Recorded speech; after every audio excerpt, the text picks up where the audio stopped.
All right, everyone, welcome back to Good Day Columbia. We often hear that being alone may not be so good for your overall health, but a local pastor begs to differ. He's penned a book entitled The Blessings of Being Left Alone. Joining me now is Pastor James Rosen Jr., pastor of Kingdom Life Ministries here in Columbia as well as Orangeburg. Good morning, Pastor. Good morning, Freddie. Thank you so much for being here. You know, we have to pinpoint that, you shocked, Doc. Yeah, look at you. Oh, don't embarrass me this early in the morning, man. At the Pocket Square, I'm telling you, man. Oh yeah. Boy. All right. Oh, boy. All right, Pastor, we're going to get to this book here, The Blessing of Being Left Alone. There's some key points in the book that you write. One key point here we're going to start with. Some things you mentioned are never dealt with until you are alone. What do you mean by that?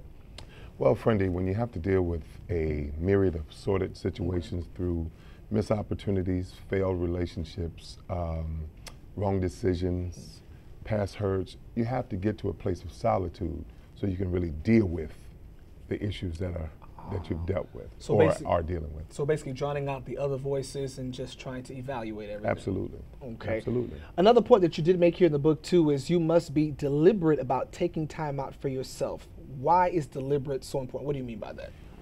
Well, life is so complex and life is so demanding unless you just deliberately take time to deal with it, you'll miss days and opportunities and you'll still be stuck in the quagmire of your situations. I gotcha. Some good points. Another one here, and definitely for a lot of people out there who are trying to find a relationship, who is trying to find the right person. If you're single, you said focus on being a better you than instead of looking for someone else or someone better than your ex. Well, she did this, and I don't want you to do this. I want somebody better than an ex. Explain that to us a little bit better about focus about you. Well, I'm far from single. However, okay.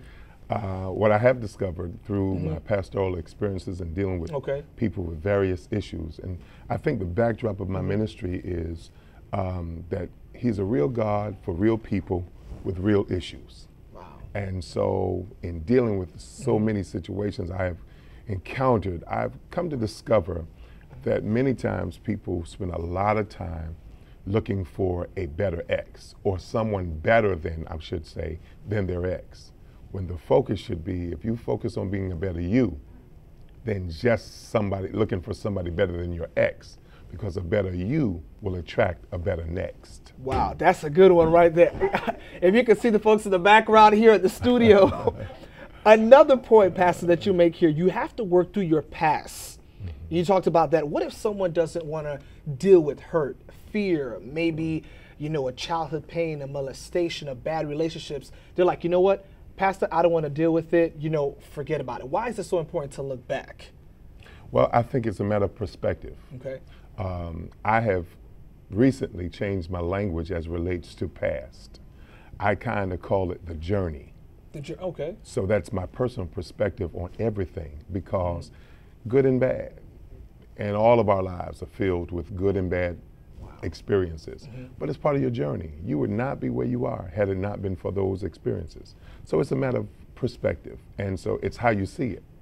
I'm not going to preach, but David said it was good for me that I was afflicted, because before I was afflicted, I went astray. But now have I kept your words. It is sometimes those negative things that you go through that help to develop you to be who you are and what you ultimately will become. You're right about that, Pastor. Really quickly, give us a backdrop. You talked about David. For those individuals who don't know who David is, who is David? David was a king in the Bible who was chosen by God to rule over Israel, the nation of Israel. And he was a man, the Bible says, after God's own heart. So he was a real man with real issues. Wow. Serving and loving a real God. We're going to leave it at that right there. The Blessing of Being Left Alone, Embracing a Place Called Being Left Alone.